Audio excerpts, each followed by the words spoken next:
안녕하세요. 사람들 별로 없는데 내려가서 하겠습니다. 이게 제가 지금 시간을 보니까 아침부터 오신 분들 엄청 피곤하신 것 같은데 저도 피곤한데 여러분들 지금 주의력이 거의 바닥에 있는 걸 제가 느꼈어요. 그래서 그냥 이거랑 상관없이 오늘 저도 아침부터 들었는데 이 사람 얘기 들으면 이 사람 말이 맞는 것 같고 저 사람 얘기 들으면 저 사람 말이 맞는 것 같고 또 지금 세션은 희한하게 펄리스랑 비즈니스랑 같이 있어요. 그래서 제가 비즈니스를 프로액티브하게 얘기를 해야 되는 건지 아니면 펄리스를 기반으로 한 비즈니스를 얘기해야 되는 건지 조금 앉아가지고 어떻게 이걸 좀 요리를 해야 될지 굉장히 혼란스러웠어요. 사실 망중립성에 대한 개인적인 의견을 말씀하셨는데 저도 김성환 교수님하고 거의 의견이 같습니다. 저도 이제 망중립성을 이 스마트 TV를 보다 보니까 뒤에 플립 사이드를 항상 봐야 되는 입장이고요. 넷플릭스가 몸부림치는 거는 사실상 어떻게 보면 약간의 퍼블릭 릴레이션즈라고 생각이 들고요. 넷플릭스 사업자도 어느 누구보다도 그 매니지드된 망 관리에 대한 필요성을 알고 있는 사업자입니다. 그래서 캐시 서버를 각 국의 통신 사업자의 헤드엔드단에다가 무료로 설치해주고 그런 액티비티까지 했는데도 사실상은 동영상이 막 끊기고 이런 이제 사례들이 발생을 하죠. 그리고 이제 아마존의 클라우드 컴퓨팅을 활용을 하고 있고 사실 넷플릭스는 어떻게 보면 기술 사업자입니다. 기술 사업자이기 때문에 어느 누구보다도 망에 대한 컨셉을 잘 가지고 있는 사업자예요. 그래서 그런 어떤 모네타이즈 하기 위해서 지금 수익이 나는 모델도 아닌데 그런 과정에서 힘들어하는 모습이고 그건 우리나라로 돌아오면 카카오톡이나 이런 기업들하고 변주해서 생각해 볼 수가 있을 것 같아요. 결국 나아가야 되는 방향은 이제 아무리 기가가 되고 LTE가 된다고 해도 이 폭발하는 동영상을 정말 CP들이 눈 감고 나는 몰라 네가 알아서 해 이렇게 하는 상황은 더 이상 아닌 것 같아요. 이제는 애플도 경험했듯이 구글은 아예 구글 파이버로 조금 더 그 계략적이라고 할까요? 전술적이라고 할까요? 조그만 영역에 자기가 구글 파이버를 깔고 네트워크 사업자한테 바그닝 파워를 가져가는 그런 행태를 보여줬고요. 애플은 아예 까놓고 나는 그래 유저를 포커스트 했을 때 유저가 영화를 보다 영화 끊기가 말이 안 되잖아요. 그래서 이렇게 적극적으로 접근하고 있는 모습이 옳다고 생각이 듭니다. 그리고 이제 지금 정보 보안에 대해서 두 가지를 이제 왔다 갔다 하면서 말씀을 하셨는데 사실은 프라이버시 문제랑 그 컨텐츠를 관리하는 문제죠. 컨텐츠를 관리하는 문제는 아직까지도 해결되지 않는 숙제예요. 컨텐츠 프로바이더들이 가장 무서워하는 것 중에 하나고요. 그래서 IT 기업들이 접근하는데 가장 큰 허들이라고 생각이 들고요. 프라이버시 이슈는 플립사이드지만 또 프라이버시 비즈니스이기도 합니다. 이것이 이제 빅데이터를 기반으로 하고 클라우드 컴퓨팅 기반으로 간다고 하는데 어찌 개인정보를 활용하지 않는 비즈니스가 나올 수 있겠습니까? 그래서 이런 것들은 정책적으로 굉장히 플렉서블하게 풀어가야 될 문제라고 생각을 합니다. 그래서 제가 이렇게 비즈니스로 좀 넘어가도 될까요? 제가 제안하고 싶은 거는 스마트 TV가 어쨌든 간에 힘들어요. 제가 오늘 컨퍼런스를 보니까 더 느끼겠어요. 한 3분의 1로 줄었나요? 작년에 비해서. 그리고 열의도 되게 없고요. 제가 정말 많은 사람들을 끌어들이려고 저도 이제 스마트 포럼의 임원으로 소속이 돼 있어서 많은 사람들을 끌어들이려고 노력을 하는데 오고 싶어 하지 않아요. 또 똑같은 얘기 한다라고 생각을 하죠. 저도 이제 저도 작년에도 발표하고 재작년에도 발표했는데 똑같은 얘기하면 어떡하나 하는 생각을 했습니다. 오늘 패널 디스커션을 보니까 조금 다소 좀 디벨롭된 느낌은 제가 가졌으나 여전히 인테그리티드된 마켓이냐 아니 인테그리티된 프로바이더의 그 기능이 그 서비스와 디바이스를 같이 제공해 주는 것이 맞느냐 자기의 입장에서 자기의 어떤 이해관계에 따라서 그 의견을 피력해 나가는 것을 볼 수가 있었습니다. 근데 이미 디스럽티브한 OTT가 생긴 이상은 구글 TV도 사실은 서비스랑 플랫폼을 서비스랑 디바이스를 한번 합쳐보고 싶어서 그런 컨소시엄 만들었다 실패했거든요. 그래서 이게 아니구나. 또 다른 디스럽티브 이노베이션이 이미 OTT 애플리케이션 사업자들에 의해서 이루어지고 있거든요. 넷플릭스는 기기 사업자가 아닙니다. 넷플릭스는 순수하게 컨텐트 프로바이더로 보셔야 돼요. 더 나아가서는 스페이스가 최근에 IBM에서 기조 연설자로 나왔어요. 하우스 오브 카드의 주인공이죠. 그 사람이 나와서 너무 멋있게 연설을 했어요. 뭐라고 연설했냐면 넷플릭스는 빅데이터 사업자, 빅데이터 TV라는 거예요. 빅데이터 TV. 그렇기 때문에 이러한 그런 복잡한 관계에서 더 이상 하드웨어 사업자가 서비스를 내 거다 하고 묶어서 하드웨어 플러스 서비스를 제공하는 마인드가 옳으냐, 이거는 조금 더 퀘션 마크인데, 오전에 그게 화두가 됐던 것 같아요. 에코시스템 문제가 화두가 됐던 것 같은데, 여하튼 간에 작년에 좀 번복이랄까요, 반복이랄까요, 그런 느낌을 저도 적잖이 받았습니다. 그리고 이전에 구글하고 마이크로소프트하고 그리고 일본의 히카리 TV를 주도했던 한 연구자, 지금은 교수님으로 가 계신데요. 그분들의 발표문을 들으면서 참 우리나라가 너무 많이 와 있구나. 이 사람들한테 별로 배울 게 없구나. 제가 빨리 세션을 끝냈습니다. 솔직히 말해서 이거 통역 되는지 모르겠네요. 통역 안 된다면 다행인데 통역하지 마세요. 또 누가 있으면. 정말 질문할 거리도 없는 발표문을 만들어 왔는데 발표문도요. 하나도 오픈을 안 했어요. 하나도 오픈을 안 해서 제가 애를 먹었습니다. 그 막 받아 적으면서 써머리를 하냐고 힘들었는데 적어놓고 나니까 너무 허접하더라고요. 우리나라에서 이미 다 하고 있는 거, 정말로 내세울 게 없는, 질문할 게 없는 그런 것들을 가지고 나온 걸 봤어요. 자, 스마트 TV 한 개 왔어요. 그러면 뒤를 바라봐야죠. 뒤를 바라보고 뭐가 페일러의 원인이냐, 원인을 보고 가급적이면 이질적인 컨텐츠 사업자를 이해하는 방향으로 사업자들이 좀 더 개선해 나가는 모습을 보여줘야 되고요. 좀 더 나아가서는 저는 사실 오늘 새로운 이노베이션, 새로운 디스럽티브 이노베이션의 중심에 IoT를 놓고 싶었는데 오늘 간간히 그런 얘기를 하는 거를 제가 느낄 수가 있었습니다. 그래서 제가 오늘 얘기하고 싶은 거는 이미 제목에 나와 있어서 B2C, IoT 이런 게 나와 있거든요. 자, B2C 하면 여러분들 머릿속에 먼저 생각해 보셔야 되는 거는 비즈니스 모델입니다. 그러면 비즈니스 모델이라고 하는 것은 경영에 의해서 기본이에요. 기본인데 왜 스마트 TV가 비즈니스를 실패했냐? 전 실패했다 감히 얘기하는데 왜 실패했냐? 비즈니스 모델이 완벽하지 않았기 때문이죠. 여러분 비즈니스 모델에 가장 먼저 질문해야 될 게 뭐예요? 비즈니스 모델을 육하원칙으로 놓고 보면 가장 먼저 어떤 밸류를 프로포지션 하냐는 거죠. 자, 여러분이 애인한테 프로포즈를 할 때 나의 밸류를 어떻게 프로포지션 하십니까? 가치 제안에 실패한 거예요. 그 가치 제안에 실패한 거고요. B2C 모델이라고 하는데 지금 오늘 뭐 너무나 B2C가 망가져가지고 B2B로 나가야 되는 방향에 대해서 아까 삼성도 얘기하고 마이크로소프트도 얘기하고 있는데 그거는 좀 더 다른 시각에서 봐야 된다는 거죠.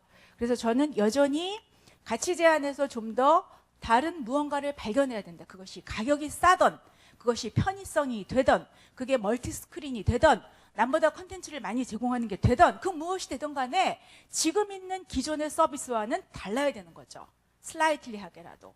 근데 그거를 성공하지 못했다라는 거죠. 그리고 B2B, B2C 이러한 구분에 있어서 일단 프로포지션은 B2C로 하는 거를 스마트 TV로 저는 제안하고 싶어요. 물론 B2B로 나가는 거, 뭐 호텔로 나간다, 아까 뭐 라이브 콘서트 같은 거 얼마든지 가능합니다. 근데 이렇게 확장을 해놓으면은 스마트 TV가 너무나 전 세계의 모든 서비스가 다 스마트 TV 속으로 들어가 버려요.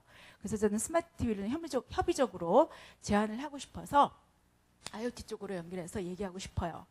자, 스마트 TV 디스럽티브 하고 싶었어요. 그런데 실패했어요. 커런트 스테이터스가 어떻게 되나요? 자, 구글 파이오니아 2010년도에 등장했어요. 많이들 빠져나가고 이별했죠. 그래, 그게 아닌가 보다 해서 전전긍긍하고 있지만 그래도 안드로이드 꺼내기가 너무너무 다시 뒤로 돌아가는 듯한 느낌. 왜 그래요? 안드로이드가 스마트폰에서 구글이 스마트폰에서 안드로이드를 기반으로 해서 실패한 것이 있죠. 프래그멘티드한 마켓을 만들었거든요. 그 프래그멘티드한 마켓을 안 만들고 좀 더 오늘 아침부터 화두가 됐던 그 표준화, 호환성 이런 것들을 좀 더 안정적으로, 아까 보안도 말씀하셨지만 이런 것들을 좀 안정적으로 제한하려는, 고객 가치를 제한하려는 의도에서 점점 더 이게 폐쇄형이 돼버린 거예요. 폐쇄형이 되어버려서 구글 TV가 됐고, 구글 TV의 핵심 실패의 원인은 뭐냐면 TV의 원천은 엔터테인먼트인데 PC에 있는 정보의 요소를 TV로 가지고 오려고 했다는 거. 이게 굉장히 중요한 요소였고요. 그 다음에 구글 TV가 그럼에도 불구하고 좀 더 아직 안드로이드 TV라고 얘기는 안 했지만 안드로이드 기반을 들어가면서 삼성하고 LG도 그래, 그럼 한번 구글 안드로이드 기반이니까 이용자 인터페이스가 개발자 인터페이스가 좀 더 쉬워졌다 해서 들어오기 시작을 했고, 그럼에도 불구하고 여기까지는 아직 구글이 하드웨어와 내지는 플랫폼과 서비스, 그러니까 앱과 플랫폼을 하나로 뭉쳐서 인테그리티드하게 폐쇄형으로 제공하려는 의지가 강했기 때문에 실패하지 않았나 싶습니다. 그 다음에 이제 그러고 나니까 구글이 생각하기에 그게 아닌가벼. 이제는 그러면 컨텐츠가 뭐냐? 정말로 TV에서 원하는 컨텐츠가 뭐예요? 동영상이죠. 그 동영상을 인터넷에서 가져온 걸 좀 끌어서 볼 수 있게끔 만들어주는 거에 한번 집중해보자. 그게 동글이죠. 동글이 나왔고 클라우드 기반으로 제공을 해줬고요. 근데 그 와중에 구글이 이제 깨달아서 2014년 중반이죠. 안드로이드 TV를 선언을 했고요. 그 다음에 크롬캐스트에서도 오픈으로 가기 위해서 SDK를 개방을 했습니다. 근데 일부는 이제 SDK를 개방한 이유가 스마트 홈으로 가기 위한 전초전이 아니냐. 이제 네스트도 인수하고 이런 과정에서 이 동글의 역할이 그 컨트롤러가 될 수가 있거든요. 그래서 그런 기능을 할 거라고 생각을 했고요. 제가 여기까지만 발표문이 돼 있는데 엊그저께 또 요게 나왔네요. 참 이 IT는 눈만 감고 일어나면 또 새로운 소식이 나와서, 요건 이제 게임 콘솔이에요. 요게 39달러인데 요건 99달러, 35달러죠. 99달러로 뭐 가치 제한으로 본다면 가격이 뭐 그렇게 뭐 다른 게임 콘솔에 비해서 비싼 건 아니죠. 그리고 게임을 집어넣어주고 그런 식으로 해서 어떻게 보면 구글은 지금 현재 TV를 포기하지는 않았다. 근데 실패는 인정을 했다. 그리고 이제 여기에 에코시스템의 생리라고 할까? 이걸 이해하기 시작했다. 그래서 에볼루션 모델로 가고 있다. 그리고 실패를 줄이기 위해서 유통 채널을, 디바이스를 다원화하고 있다라고 보시면 될 것 같습니다. 자, 애플은 계속해서 주장하고 있지만 나오질 않아요. 2005년도에 애플 TV가 나온 이후로 2010년도에 구글 TV가 나오고 나니까 애플이 디스럽트를 했죠. 뭐로 디스럽트를 했죠? 컨텐트 프로바이더한테 안정감을 주기 위해서 컨텐츠 보안에 대한 안정감을 주기 위해서 하드를 없앴죠. 하드를 없애고 스트리밍으로 가면서 가격 제한을 고객한테 했죠. 그래서 동영상 컨텐츠에 대한 가격이 아이튠즈에서 보는 가격보다 훨씬 싸졌죠. 그러면서 가격 제한을 했습니다. 그럼에도 불구하고 아직 호비라고 생각을 했는데 ABC 방송국에서 팀 쿡이 2013년도에 인터뷰하면서 우리 아직 버리지 않았어 그렇게 선언적인 말을 했고요. 그래서 아직 애플 TV에 대한 포텐셜을 사람들이 보고 있고 2013년 말에 결산을 해보니까 이거 돈이 되네. 10억 불을 벌었어요. 그리고 2천만 대를 팔았어요. 돈이 되네. 이렇게 생각을 하고 있고, 그래서 애플 TV의 올해의 움직임은 뭔가요? 애플 TV를 아직 출시하지 않고 이 생태계의 생리를 이해하기 위해서 컨텐트 프로바이더들을 적극적으로 만나기 시작을 하고 있습니다. 그리고 특히 게임 쪽에 컨텐츠를 먼저 진입하려는 모습을 보이고 있는데 구글이 등장을 했죠. 며칠 전에. 그래서 이렇게 싸우는 모습이고요. 스틸 미국에서는 로코하고 그래도 셋탑박스로는 로코하고 애플이 경쟁하는 모습을 보여주고 있습니다. 자, 인텔은 구글 TV에 들어갔다가 이혼했죠. 이혼하고 난 다음에 나왔는데도 참 아이러니하게 그 TV 비즈니스가 참 사람들을 디스트랙트하는 것 같아요. 뭔지 모르지만 방송이잖아요. 그래서 얘도 한번 해보려고 해서 2년 동안의 앰비션을 가지고 했는데 아니구나 싶어가지고 얘를 헐값에 누구한테 넘겼어요? 버라이전한테 넘겼습니다. 사람까지 다 넘겼어요. 근데 왜 넘겼다는 거를 기사를 좀 찾아보려고 하는데 영어 안 나와요. 그냥 한번 해보고 넘긴 것 같아요. 그럼 버라이전은 얘를 왜 인수했을까? 뭐 뒤에 이제 제가 그런 듀레이션, 기술의 라이프사이클 커브를 보시면 이해가 되시겠지만 IPTV 사업자들이 이제 뭐 하기 시작했다? 긴장하기 시작했다. 디스럽티브한 이노베이션으로 니치 서비스로만 생각을 했는데 이제 그 포션이 점점 커지고 있다. 스마트 TV라는 이름으로. 그렇기 때문에 하나라도 유통 채널을 더 확보해야 되는 입장인데 이걸 인수해서 베라이전은 엔스크린, 그러니까 나중에 하이브리드 셋탑박스로 가던 뭐로 가든 간에 하나의 뭐 보루라고 할까요? 그런 거를 활용했다라고 볼 수가 있겠습니다. 자, 그 다음에 제가 런천 때 그 마이크로소프트 CTO가 옆에 앉아 계셔서 제가 이걸 귀찮게 물어봤어요. 근데 대답을 안 주시네요. 자, 마이크로소프트는 어느 누구보다도 인터랙티브한 인터페이스를 개발한 사업자입니다. 그리고 여기에 무진장 R&D를 투입했어요. 그리고 실제적으로 뭐 아까 말씀하신 카스라든지 뭐 이런 보안이랑 관련해서 굉장히 탄탄한 미들웨어를 가지고 있어요. 그게 미디어 룸이고, 그래서 전 세계 IPTV 사업자의 50%가 이 미디어 rum을 채택했습니다.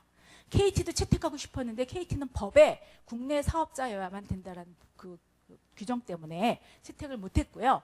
여하튼간에 그 완벽한 미디어 룸을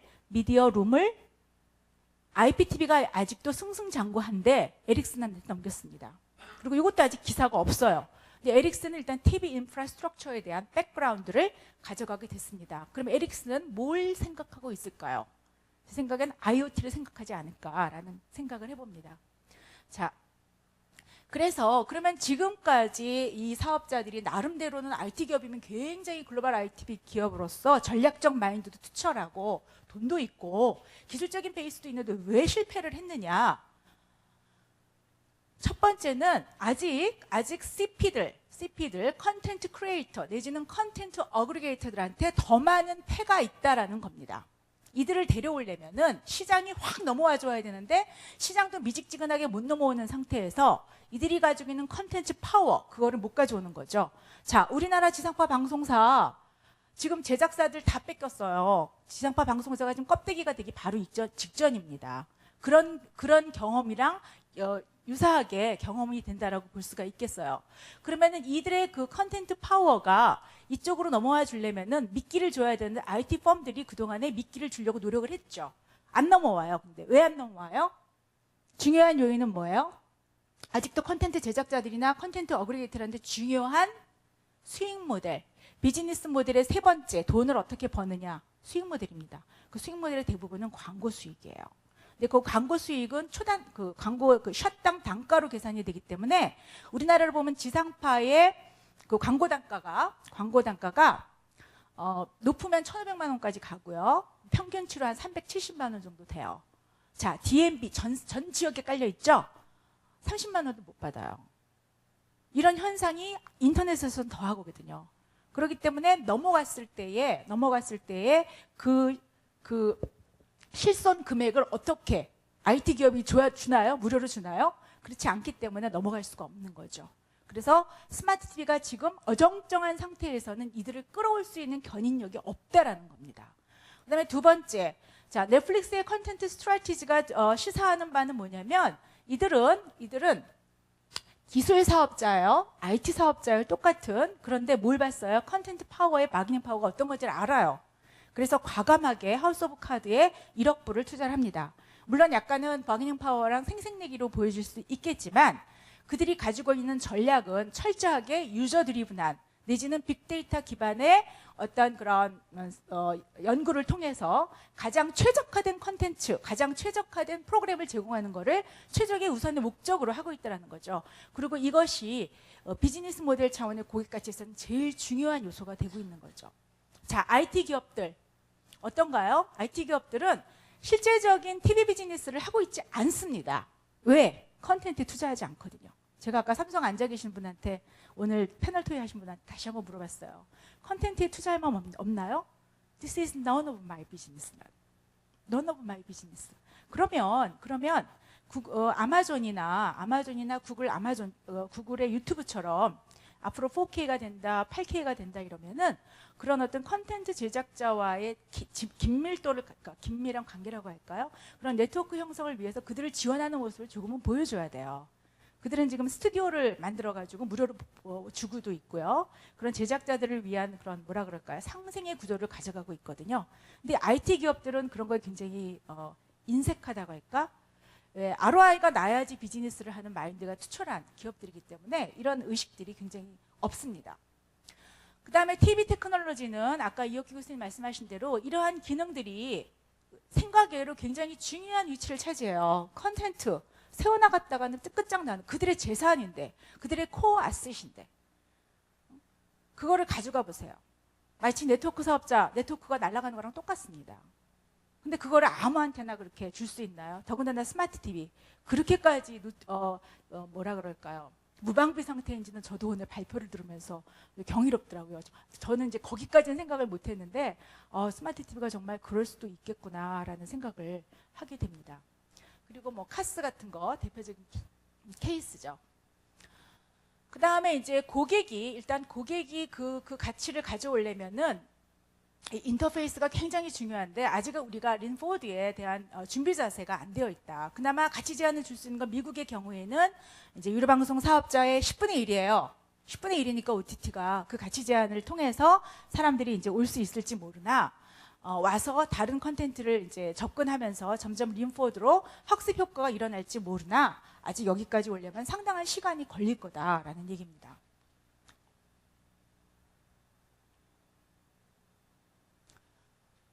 자, 그래서 이러한 실패의 요인, 그러면 스마트 TV가 죽을 것이냐? 그렇진 않아요. 스마트 TV가 제가 볼 때는 집안에서 굉장히 중요한 역할을 할 허브로 자리 잡을 겁니다. 아까 이 앞 세션에서 그 동글 발표하신 대표님이 말씀하신 것처럼 여전히 스마트 홈에서의 허브를 뭐라고 느끼십니까? 70몇 %가 TV라고 느낀다는 거예요. 스마트폰이 아니라는 거예요. 그럼 TV의 기능을 어떻게 만들어갈 것인가? TV는 점점 커집니다. 그래서 우리가 스마트 TV 이전에 라지 TV에 대한 어썸션을 하게 되는데요. 이건 이제 제가 한 게 아니라 오범에서 6월 25일 날 나온 건데요. 이게 다 디바이스로 보시면 돼요. 자, 스마트 TV 디바이스. 뭐 요거는 조금 논외라고 합시다. 스마트 TV 디바이스는 우리가 대략 보면 요 네 가지죠. 요 네 가지인데 요거는 좀 마이너하고 요 세 가지가 경쟁하는 모습을 보여주고 있습니다. 사실 게임 콘솔은 점차적으로 물론 게임 콘솔 사업자들이 상당히 노력을 하고 있지만 초반에는 마이크로소프트 X360이 엄청난 노력을 해서요. 뭐 컴캐스트가 거기 앱으로 들어온다든지 이런 어떤 그 베타적인 제휴를 많이 했었어요. 그래서 콘솔에 OTT를 붙여갖고 서비스하는 노력을 하고 있는데 문제는 뭐냐면 이제 콘솔에 대한 어트랙티비티가 점점 떨어진다는 거죠. 그러니까 콘솔 라이크한 게임을 어디에서 제공이 가능해요?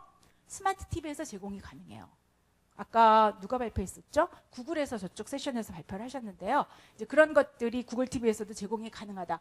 캐주얼 게임이 아닌 콘솔 라이크한 게임을 구글 TV에서 구글 플레이에서 제공해 주겠습니다라고 얘기를 하고 있거든요.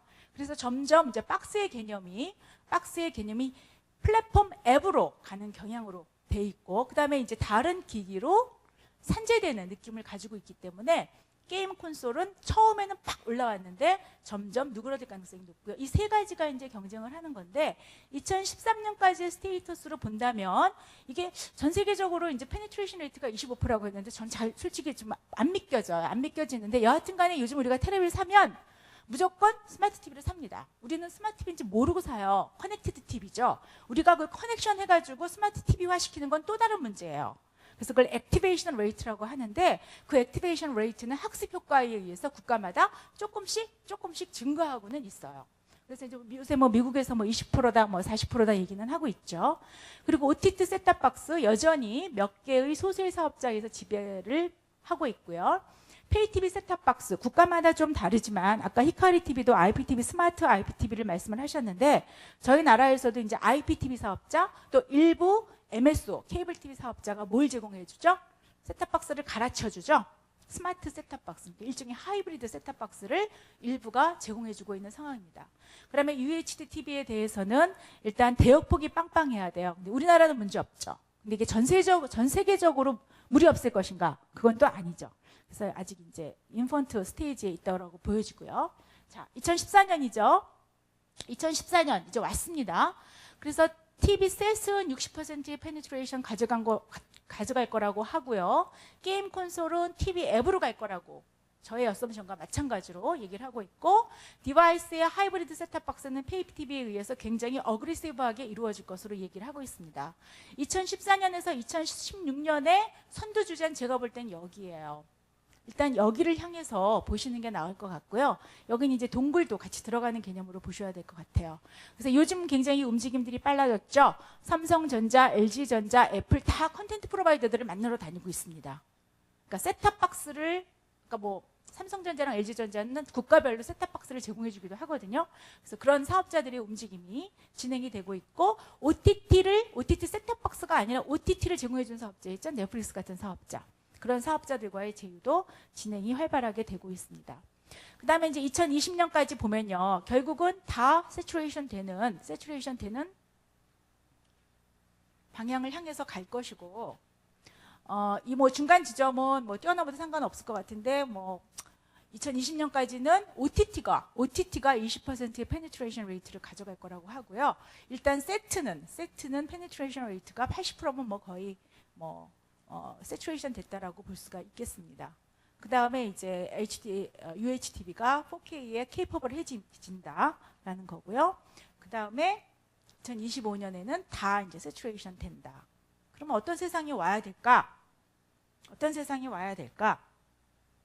그래서 TV의 어떤 글쎄요, 뭐 가기는 갈 거예요. 가기는 갈 건데 저 세츄레이션 된 세상에서 이제 프리미엄 컨텐츠에 대한 경쟁도 어느 정도는 비슷해질 거라고 생각이 들어요. 그렇지 않을까요? 셋업으로 제공을 하나, 셋으로 제공을 하나, IPTV가 하이브리드로 제공을 하나, 컨텐츠 소싱에 있어서는 다 내로라하게 다들 뛰어다녀가지고 비슷한 컨텐츠 포트폴리오, 컨텐츠 피처들, 컨텐츠 서비스 피처들이 마련될 것 같아요. 자, 그 다음에 뭘 해야 되나요? 그 다음엔 뭔가 또 다른 밸류 프로포지션을 해야 될 거 아니에요. 그 밸류 프로포지션을 저는 B2C IoT라는 이름으로 붙이고 싶습니다. IoT가 뭐냐? IoT는 사물통신이에요. 자, 얼마 전에 우리나라에서 ITU 정권회의가 끝났죠? ITU 정권회의 의제 2개가 채택이 됐어요. 하나는 ICT 애플리케이션. 우리나라에서 ICT 융합이라고 하죠. 사실 ICT 애플리케이션이 맞는 말이에요. ICT를 활용해서 다른 산업에 투입한다는 거죠. 그죠? 그건 이제 여러분들 머릿속에서 이해가 될 거예요. 또 하나가 사물통신이에요. 사물통신. 사물을 인터넷에 연결. 모든 책상, 의자, 내 몸, 웨어러블 디바이스까지 다 해당되는 얘기입니다. 자, 이렇게 되려면 그 사물 그 자체에는 뭐가 필요해요? 통신 모듈. 그게 지급이냐, NFC냐, 뭐 와이파이냐, LTE냐, 뭐 and so on. 그다음 뭐가 필요해요? 칩이 필요하죠. 컴퓨터 칩, 시스템 온 칩이라고 하는데 주로 센서라고 얘기를 하죠. 그 센서에는 수많은 인식 기술이 들어가서 우리의 모든 것을 체킹할 수가 있습니다. 그게 사물통신이에요. 그렇게 사물통신은 심플하게 이해를 하시면 되는데요. 그럼 사물통신이 이전에 없었나? M2M이라는 이름으로 있었습니다. 그러니까 M2M이라는 이름으로 있을 때는 주로 비즈니스가 B2B로 움직이게 되고 인터넷의 개념은 없습니다. 그래서 혹자는 말하기를 IoT는 새로운 개념의 OTT M2M이라고 얘기를 하고 있습니다. 이게 뭐냐면 M2M은 IPTV로 보시면 되고요. M2M은 피처폰으로 보시면 되고요. IoT는 스마트 TV, 스마트폰으로 보시면 돼요. 이해가 되시겠어요? 근데 M2M에도 인터넷 커넥티드 되면 그것도 OTT M2M이고, 그러니까 M2M도 진화하는 거죠. 그러니까 M2M이 OTT M2M이 되면 IoT가 되는 거죠. 그래서 그렇게 이제 이해를 하시면은 가장 편리한 이해라고 되고요. 굉장히 많은 이해관계자들이 있습니다. 자, 스마트폰의 생태계에선, 앱 생태계에선 개발자하고 OS만 있으면 됐어요. 이제는 OS만 있으면 안 돼요. 디바이스도 있어야 되고요. 디바이스 컨트롤러, 디바이스에 대한 컨트롤 타워, 그 컨트롤 타워가 개방 플랫폼을 가지고 있느냐, 폐쇄형 플랫폼을 가지고 있느냐 굉장히 중요해요. 그 다음에 그 아래 또 굉장히 많은 서비스 피처들이 나오기 때문에 그 서비스 피처들을 제공하기 위한 OS가 필요해요. 안드로이드 웨어, 홈킷 뭐 이런 것들이에요. 예. 다 들어보셨죠? 신문지상에서. 이런 것들이 필요해요. 그것만 필요한가요? 그 아래에서 빅데이터를 관리해주고 분석해주는 그 인비트윈 사업자가 필요해요. 그 클라우드 기반의 빅데이터 사업자라고 얘기하고 최근에 삼성전자가 인수한 스마트 띵이 카인드 오브 그런 사업자예요. 그래서 사업자의 유형이 지금 스마트 TV의 생태계와는 비교할 수 없을 정도로 복잡 다단해집니다. 그리고 그 사업자들을 다 내 거로 만들 수는 없어요. 뭔지 모르지만 거미줄 구조로 해서 서로 먹고 사는 구조를 만들어주는 게 굉장히 중요하죠. 그렇게 됐을 때 비즈니스 모델은 결국 뭐예요? 밸류를 프로포지션 하는 거예요. 특정 영역에서 그 밸류는 내 몸을 중심으로 했을 때 내 퍼스널 에어리아에서 일어나고 있으면 웨어러블 디바이스가 되는 거고요. 그다음 자동차, 집, 그다음에 뭐 바다, 뭐 이렇게 계속해서 이제 연결이 되는 거죠. 자, 그런 시스템에서 일단은 마켓 다이나믹스의 컴패리즌은 제가 앞에서 좀 설명을 드렸는데 이게 피처폰으로 보시면 되고 이게 스마트폰으로 보시면 간단하게 이해가 됩니다. 그래서 그런 그런 이제 그 배경이 있다라는 거고요. 그래서 사실 뭐 보안에 관련된 지금 좀 아까 보안 얘기를 하셨는데 보안에 대한 서비스를 해야 된다. 그럼 일로 넘어가기가 상당히 힘듭니다. 예를 들어서 스마트 TV에 굴러다니는 컨텐츠가 정말로 보안이랑 관련되는 거냐? 100%가 전 보안에 관련된다고 생각 안 해요. 그래서 규제자들이 뭉뚱그려 갖고 다 보안이라고 얘기해서 규제를 하는 건 잘못됐다고 생각을 합니다. 다만 보안이 있어요. 보안이 있는 건 이 사업자들의 영역에 속하는 거죠. 이쪽은 좀 더 IPTV 사업자를 생각하시면 간단하게 이해가 되세요. 좀 더 공급자 마인드고 폐쇄형이고 비즈니스 리드고 그런 어떤 R&D가 내부에서 이루어지고 그런 차원에 비해서 여긴 좀 더 개방 생태계에 가까운 그런 구조를 가져가고 있습니다. 안에 내용은 그냥 한번 시간 있을 때 읽어보세요. 제가 팍팍 넘어갈 테니까. 자, 그래서 컨슈머 IoT라고 제안을 제가 드리면 컨슈머는 그냥 B2C로 생각을 하시면 되고요. B2C의 영역은 이렇게 많습니다. 계속해서 넘어갈 수가 있고 요즘 우리가 말하는 비코는 O2O를 말하죠. 온라인 투 오프라인 이렇게 얘기를 하고 있습니다. 그래서 커넥티드 홈으로 얘기를 들어보면 IT 토폴로지는 이렇게 이제 연결이 된다는 거고요. 자, 커넥티드 홈에 IoT 서비스야 오퍼링을 한번 해볼게요. 이제는 더 이상 스마트 TV의 한 영역, 컨텐츠 서비스, 정보 서비스에 머물지 않고 좀 더 다른 영역으로 나아갈 수 있는 게 뭐냐? 그러면은 밸류 프로포지션을 해야 되고 그 밸류를 고객들이 어떻게 원하느냐, 무엇을 원하느냐, 그걸 케이퍼빌리티라고 얘기를 합니다. 그리고 컨텍스트는 집이고요. 집안에서 일어나는 그 무언가예요. 그 무언가를 보면 대부분의 집안에서는 커뮤니케이션과 컨트롤링과 엔터테인먼트와 모니터링과 트래킹이 있다라고 보시면 되고요. 우리가 소위 말하는 엔터테인먼트 영역은 여기가 되겠죠. 이때는 TV가 픽스드 TV입니다. 여러분 갖고 다니는 스마트폰으로 보는 그런 TV가 아니라 집에서 있는 픽스드 TV를 얘기하는 거예요. 자, 그러한 차원에서 이게 한 번 누르는데 자꾸 넘어가죠. 그러한 차원에서 엔터테인먼트를 중심으로 해서 바라봤을 때 엔터테인먼트 서비스에 대한 컨셉조차도 피처폰에서 스마트폰으로 바뀌어야 돼요. IoT만 M2M에서 IoT로 바뀌는 게 아니라 어떻게 바뀌어야 되느냐? 먼저 딜이라고 하는데 이거는 그 서비스의 그 뭐 가격 차원에서 보는 거죠. 자, 일반적으로 우리나라는 이렇게까지 높지 않아요. 근데 미국은 이렇게 높습니다. 이렇게 높은 가격 구조를 스마트 TV 내지는 OTT를 제공함으로 인해서 이렇게 다운이 된다는 거죠. 그러한 이해가 먼저 필요해요. 자, 우리가 IPTV나 케이블 TV를 볼 때는 어떻습니까? 기본은 기본이고 내가 스포츠를 하나 보려면 뭐든지 뭐 해야 돼요? 애드온 해야 되죠? 애드온 해야 되는데 OTT의 컨셉은 뭐예요? 애드온이 아니고 빼는 개념으로 가서 내가 원하는 것을 스마트하게 번들하는 거예요. 어떻게 보면 좀 알라까르떼 같은 느낌이 드는 거죠. 그런 컨셉으로 바뀌어줘야 되고 디스트리뷰션은 아까 얘기한 대로 더 이상 하드웨어와 서비스 간의 결합으로 생각하면 안 된다. 결합할 수 있어요.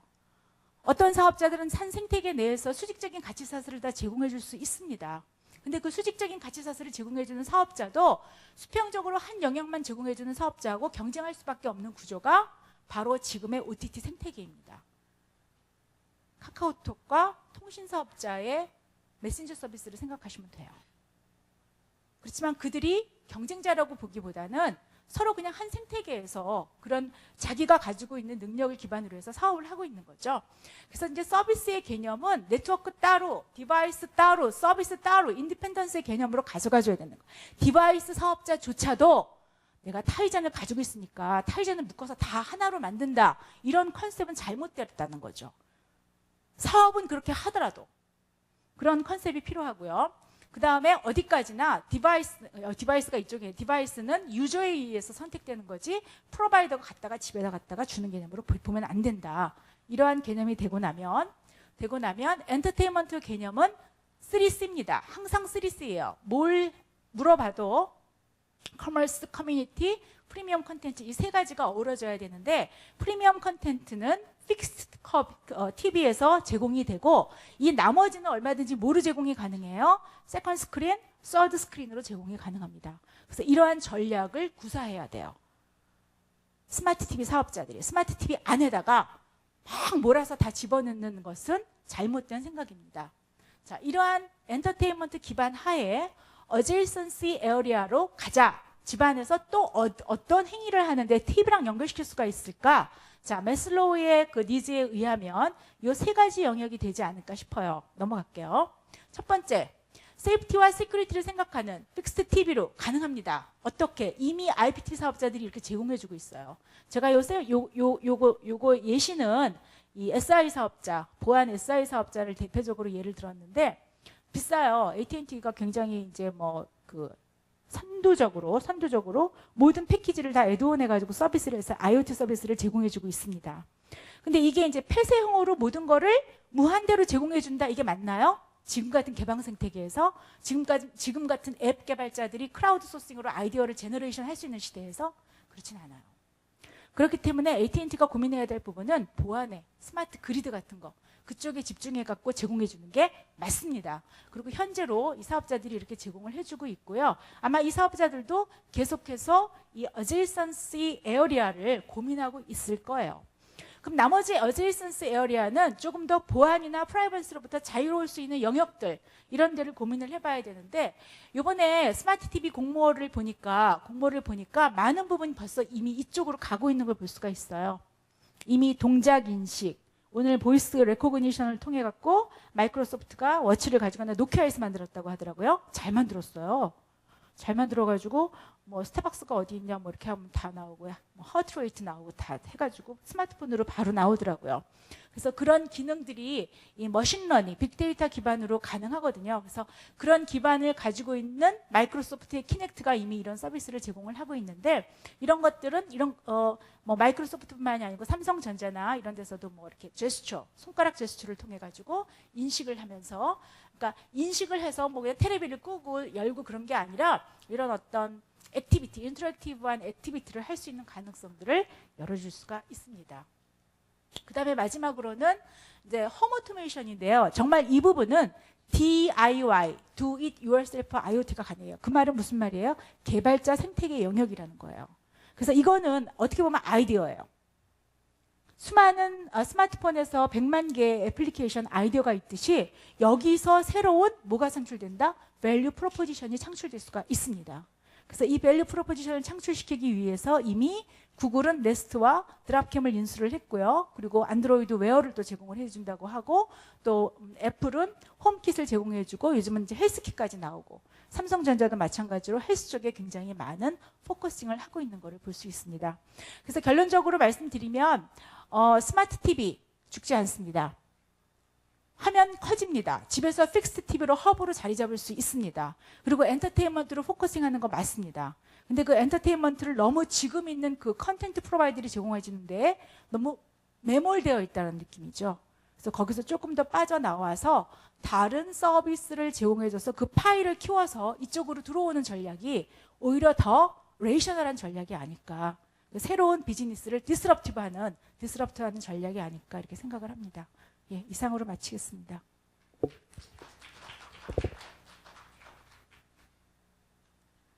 네, 감사합니다. 송민정 교수님이 항상 너무 에너지가 넘쳐서 그 마지막에 거의 여러분들 지금 막 이렇게 비몽사몽하고 계셨었는데 좋게 많이들 이렇게 들으신 것 같고요. 혹시 그 비즈니스 이 발표와 관련해서 궁금하신 게 있다거나 질문 있으시면 하셔도 됩니다. 네, 네. 저기 마이크가 있고요. 네. 아까 비교를 잘 해주신 것 같아요. M2M하고 IoT를 피처폰하고 스마트폰을 비교해 주신 거. 네. 박박했어요. 근데 사실 M2M 우리나라에 국내에 들어와 10년이 넘었지만 아직 성공을 못하고 이제 바닥을 기고 있는 거 아실 거예요. 그 사실은 이제 아까 이야기했던 밸류가 굉장히 중요하다는 말씀을 하셨고, 그래서 M2M도 초기에는 상당히 이 밸류가 있다고 인정을 했는데 지금도 성공을 못하고 있다. 여러 가지 IoT 이슈가 복잡해서 지금도 못 가고 사업자들도 하려고 하는데도 아직 실질적이 못한 부분이 근데 이제 IoT를 간다라고 하는 건 확실히 그림이 보여요. 이제 밸류가 있다. 그까지 좋아요. 그럼 밸류라고 하는 건 뭔가 동력이 있어야 되는데 그 동력이 뭐냐? 뭐 예를 들면 뭐 앱이 잘 개발이 됐다든지 스마트폰 나오면서 앱이 개발이 됐다. 뭐 그걸 인지를 할 수 있는데 우리 송 교수님이 보시는 건 IoT의 밸류를 만들어낼 수 있는 동력이 뭐라고 이야기하시는지 그 말씀. 굉장히 중요한 질문이신데요. 사실 그 동력을 글로벌 이제 IT 플레이어들이 만들어내려고 컨소시엄을 막 요즘 구성을 해요. 그러니까 말하자면 이제는 기업과 기업 간의 싸움이 아니라 기업 생태계와 기업 생태계 간의 싸움이거든요. 그래서 그 생태계가 계속해서 중첩합니다. 그래서 이용자들은 거기에 멀티 호밍을 하기 때문에 그게 독점 사업이 아니에요. 우리는 언제든지 갈아탈 수가 있어요. 그리고 거기에 피어스 컴피티션이 있습니다. 근데 이제 사업자가 그런 어떤 동력을 가져가기 위해서는 굉장히 건강한 컨소시엄을 만들어내 주는 게 이용자들이 이제 바보가 아니란 말이에요. 이제 어디에 개발자도 이용자고요. 이용자도 이용자입니다. 그럼 개발자가 이렇게 봤을 때 올라타야 되잖아요. 거기에. 그 컨소시엄 플랫폼이라고 가정을 하면. 그럼 그 플랫폼들이 건강하게 키스톤 역할을 해줄 때 그 동력이 되는 거죠. 근데 만약에 그 플랫폼을 올라탔는데 그 플랫폼 사업자가 혼자서 다 먹으려고 그래. 어떻게 보면 M2M이 좀 그랬죠. 그죠? 그리고 공급자 마인드고. 그러면 절대로 성공할 수 없습니다. 스마트 TV도 똑같아요. 스마트 TV도 지금 이렇게 지지부진하다 그럴까? 그런 어떤 배경이 사실은 굉장히 많은 리소스와 어셋을 가지고 또한 해안도 가지고 또한 시대를 탔고 네트워크 이렇게 빵빵한 상황에서 얼마든지 치고 나갈 수 있는데 못하고 있는 거죠. 건강하게 못 만들어주고 있는 거죠. 그게 동력이라고 저는 생각합니다.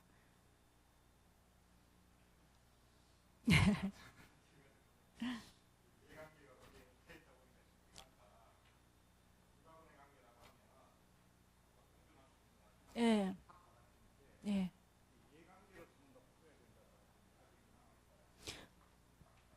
그러니까 이해관계라는 컨셉에 대해서 바뀌는 거죠.